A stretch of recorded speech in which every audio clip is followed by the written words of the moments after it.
عزیز طلباء و طالبات، السلام علیکم ورحمۃ اللہ وبرکاتہ۔ آج تاریخ ہے 16 اگست 2021۔ ہماری جو کلاس ہے وہ 8th ہے۔ ہمارا جو سبجیکٹ ہے وہ جنرل سائنس ہے۔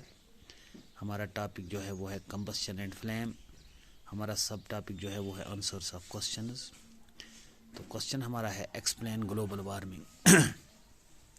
عزیز طلباء و طالبات، آپ جانتے ہیں کہ آج پوری دنیا جو ہے یہ گلوبل وارمنگ سے جوجھ رہی ہے۔ سائنٹسٹس نے ایک وارننگ دی ہے کہ اگر پلانٹیشن ڈرائیو کو آپ عام نہیں کریں گے، پودے نہیں لگائیں گے، تو آنے والے کچھ ہی سالوں میں دنیا جو ہے وہ خطرے کی طرف جا رہا ہے۔ انفیکٹ اس وقت دنیا جو ہے وہ خطرے میں جا رہا ہے۔ تو گلوبل وارمنگ ہوتا کیا ہے؟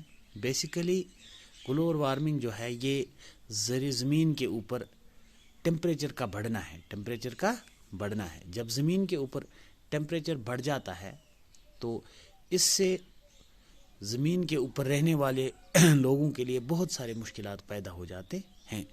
سب سے پہلے ٹمپریچر بڑھنا اپنے آپ میں ایک بہت بڑا عذاب ہے۔ اس کے بعد بہت سارے معاملات ہو جاتے ہیں۔ خشک سالی ہوتی ہے، پانی کی قلت ہوتی ہے، اور جب کبھی بارش ہوتی ہے تو وہ باڑھ کی صورت میں آ جاتی ہے۔ سیلاب آ جاتے ہیں، کھیتوں کو ویران کر دیتا ہے، روڈوں کو، سڑکوں کو ویران کر دیتا ہے۔ تو اس لیے گلوبل وارمنگ جو ہے یہ ایک سیریس پرابلم ہے۔ ہم نے آنسر اپنے میں کیا لکھا ہے؟ Global warming is the rise in temperature of the atmosphere of the earth. This results, among other things, in the melting of polar glaciers, which leads to a rise in the sea level, causing floods in the coastal areas. Low-lying coastal areas may even be permanently submerged underwater. Combustion of most fuels releases carbon dioxide in the environment. Increased concentration of carbon dioxide in the air is believed to be cause global warming. ایک point اور بھی ہے کہ global warming کی وجہ سے جو atmosphere ہے اس میں کاربن ڈائی آکسائڈ کی مقدار بڑھتی ہے۔ آپ جانتے ہیں جب کاربن ڈائی آکسائڈ کی مقدار بڑھتی ہے تو ایک اور پرابلم کھڑا ہو گئی، وہ ہو گئی ایئر پولوشن، کیونکہ ہوا جو ہے یہ مکس ہے بہت ساری گیسز کا۔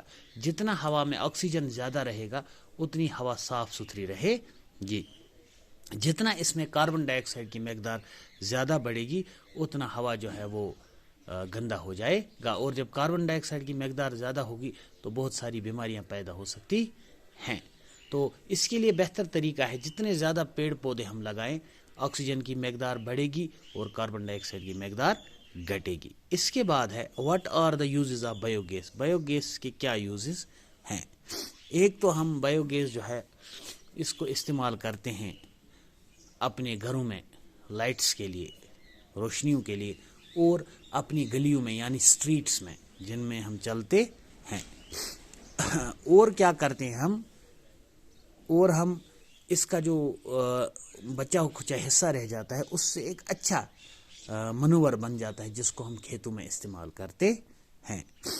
زمیندار جو ہے یہ بایو گیس کا استعمال کرتے ہیں پمپس میں۔ اس پمپس سے کیا کرتے ہیں، وہ نیچے زمین سے وہ پانی نکالتے ہیں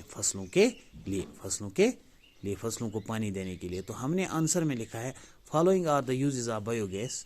number 1 it is used for lightning houses and streets. دوسرا the remains in biogas plants are used as a good manure in fields.